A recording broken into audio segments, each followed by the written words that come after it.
לא, הכי למעלה.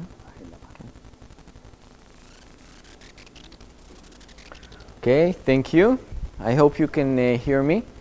So, as we learned earlier from Professor Rees and Professor Kang, PCM is one of the forms of Memristors. And I'm going to bring a bit of an industrial point of view. I worked 15 years in the semiconductor industry, where we look at things to see if we can make money out of them. So it's a bit different from the lectures you heard before. I'm going to focus on the prospects of commercialization of this technology. One more comment, the lecture is based only on public data, and the reason is that I worked on some of this information is obviously proprietary of the companies I worked with, and I hope you won't ask questions about that, so I won't have to say that I cannot answer. The outline, I'll set a brief historical overview. I'll talk about the basic cell operation, which was already mentioned by Professor Kang and Professor Rees. I'll talk about the attractiveness of PCM, the fact that it is very scalable. I'll talk about PCMS, which is PCM and a switch also made of the same material. I'll talk about the need for the switch and why it's beneficial. And I will conclude also with the challenges of PCM. So the timeline for PCM starts a long time ago. I must say even before I was born. So in the 60s, the first research was done on PCM. On 1970, Gordon Moore published about a working PCM device and actual memory. So more than 40 years ago, there was an array of PCM working. Now there's a long gap, and recent work started at around the year 2000. And since then, there is a lot of work, intensive work. There was a company that was formed which has a lot of IP on this subject called Ovonics. And then there were investments and licenses of this technology from most of the major semiconductor manufacturers. I mentioned just a few: Intel, ST Micro, which later formed Mnemonics, which was later bought by Micron, and also Samsung. These are the two main competitors for commercializations of this technology, and we can see that they compete with the 128 meg, and then the other one gets 512, and then 128 goes to being a product. A year later, 512, then 1 gig, and now lately Samsung presented an 8 gigabit product. So there's a lot of progress in the last 10 years, but still this is not better than the memories we have today, and I'll explain why, and potentially it will be the memory of choice of the future. So just about the basic operation. As was mentioned before, we have a crystalline phase and an amorphous phase. The material which is being used is called GST, germanium antimony tellurium. This is the published stoichiometry. Obviously, this was optimized many times by many companies, but it's not published. So this is what we have to start with. And when we use this contact, which is also the heating element, to connect to the GST, if the GST is crystalline, we get a low resistivity. If the GST is amorphous, we get a high resistivity. And with a specific read voltage, one can distinguish between the two. I must say that recent papers published by IBM show that they can distinguish between more than 500 states in between. I can say that, that's true. It's nice for a paper that was done on one cell, but I will try to focus the presentation on the commercialization. And for now, there's no there are no commercial samples with more than 1 bit per cell, although the ability to do multi-bit per cell was proven. So how do we switch between a read and write? This is the contact, the heater element. Here we see the GST material. And the heater heats depending on the current which we use. So the current, when the current is large, we can reach high temperatures. So when we get to above 600 degrees, the exact numbers depend on the material and the geometry. About melting temperature, and if we get to the melting temperature and then we switch off the current very quickly, what we get is a freeze of the material, and we get the amorphous material.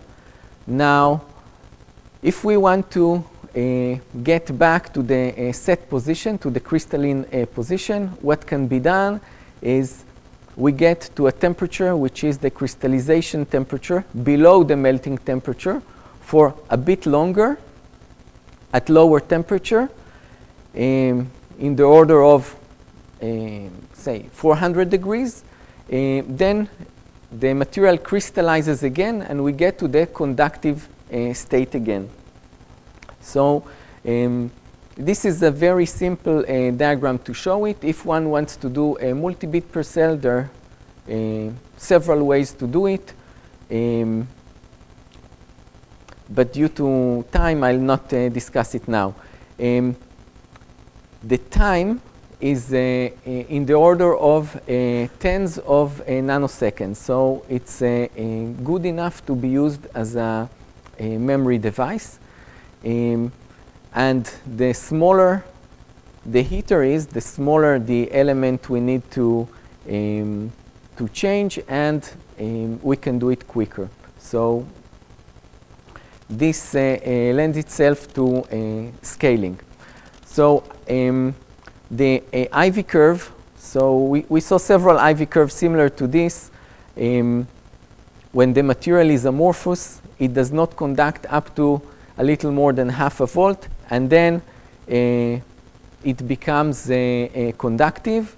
And then, as I said earlier, depending on the cooling mechanism, it will go back to a crystalline or amorphous state. The crystalline state is very much like a resistor, nothing special. The point of this graph is to show that this switch can be done at low voltages. So we don't need, like in flash devices, high voltages. This can be done at low voltages, which is very beneficial to system design. Why is PCM so attractive? Why 10 years ago or 12 years ago, a lot of effort was being put into PCM? So the reason is its scalability.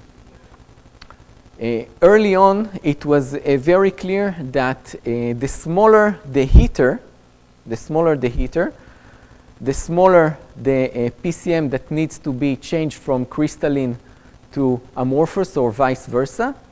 And then the easier it can be done. So 12 years ago, it was identified that moving this technology forward will make things easier. That is as opposed to conventional flash memories where the data is stored in electrons, in floating gates.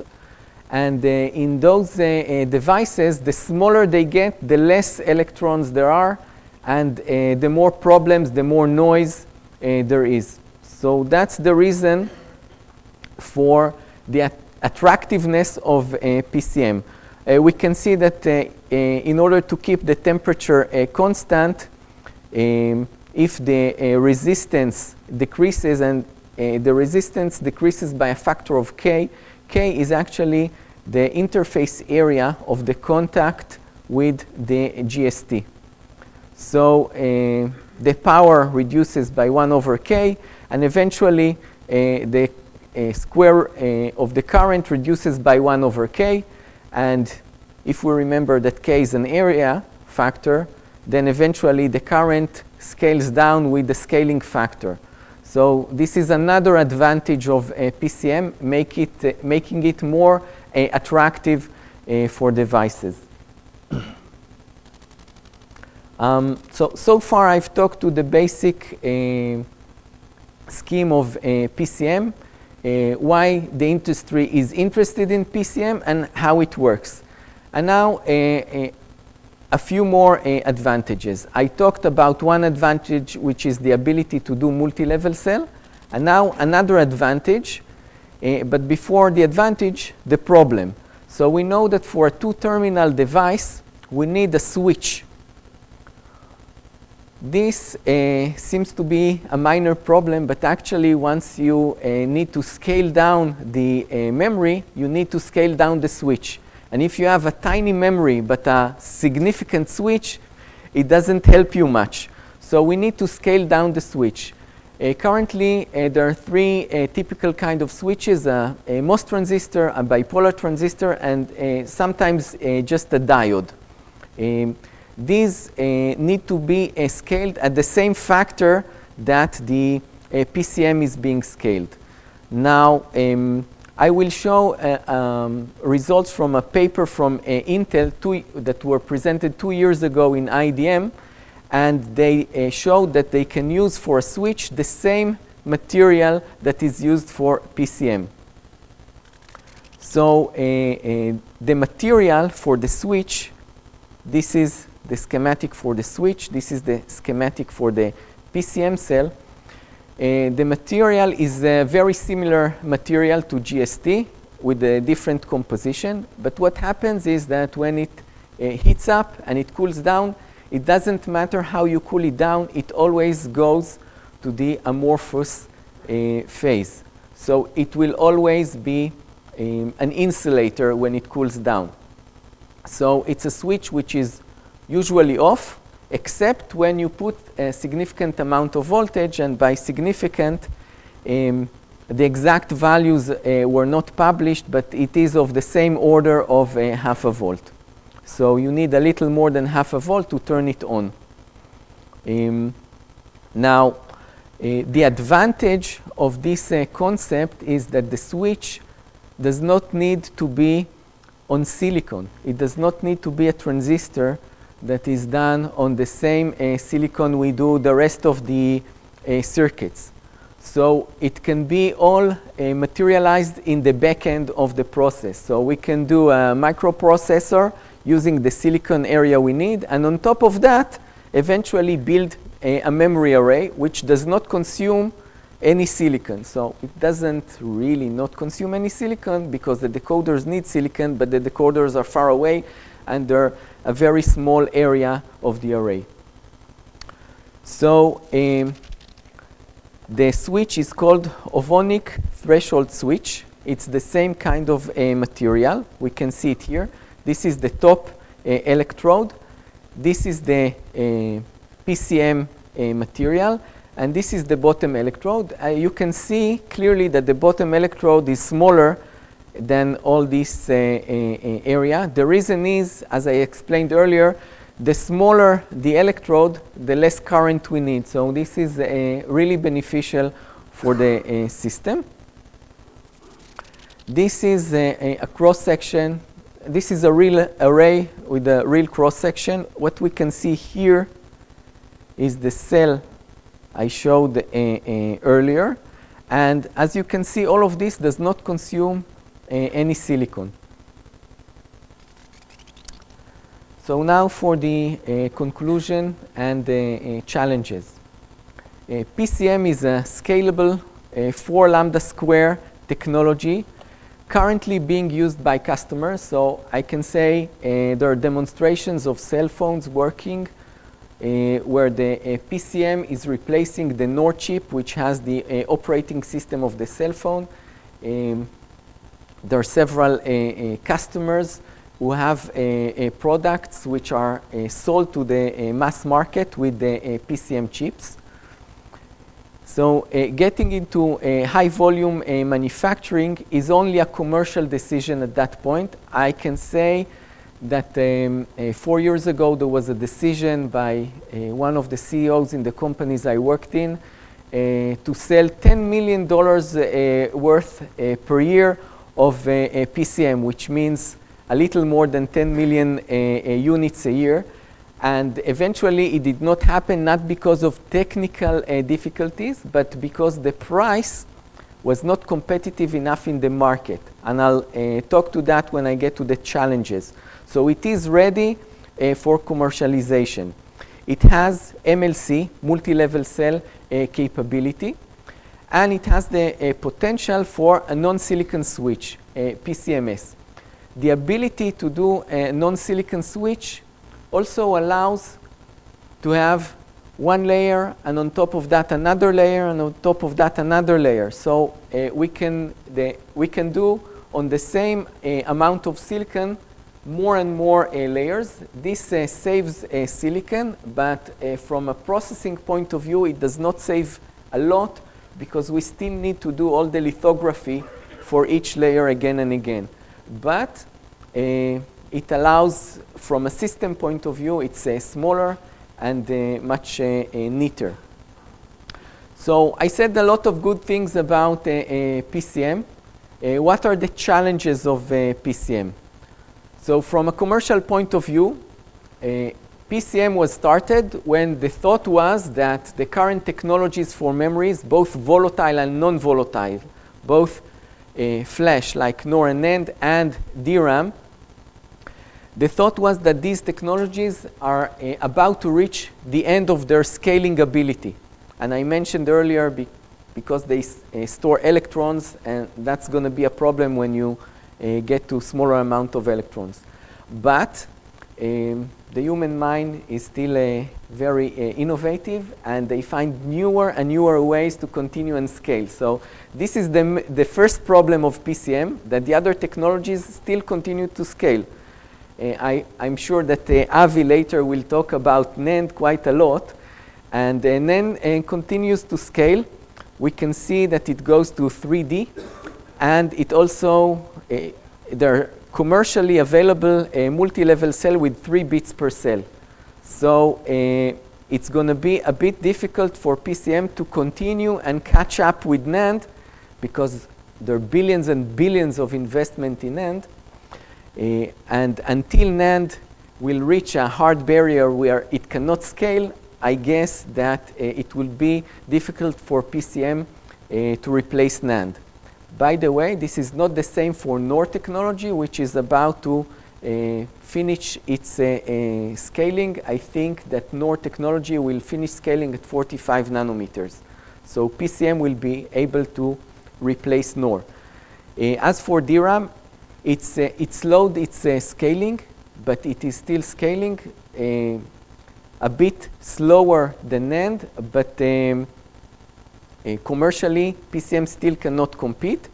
Now, I did mention MLC and PCMS, but as opposed to a single bit per cell with a single level, which is commercially available and all the reliability problems were solved, these problems were not solved yet. And just to finish, there's one technology element which is thought to be a potential limiter for the scalability, and this is the size of this mushroom. So we talked about making this contact smaller and smaller, but the mushroom does not scale exactly like the contact. And if we will see in the future problems with scaling this mushroom, which means the heating conductivity of the cell, then two cells, one next to the other, will be able to have crosstalk. So these are the challenges, and all the references are available. It's all open material. Thank you very much.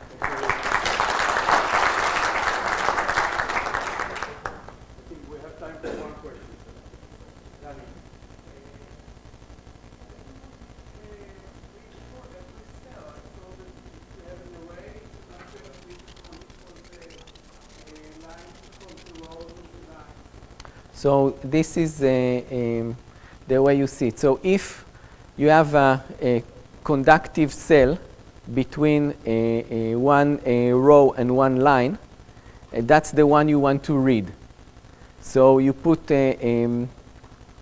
voltages on the row, and on the column you want to measure. But if you have adjacent three cells which are also conductive, then you'll have a conduction path around, and you will not know if you're reading the cell you intend to read, or you're reading the adjacent cells, or every other combination which might be more difficult. On top of that, we're not comparing one cell to three cells, but we're usually comparing one cell to 500 cells. So even leakage current from other cells might damage the reading ability. Okay, I would like to thank all speakers in this session.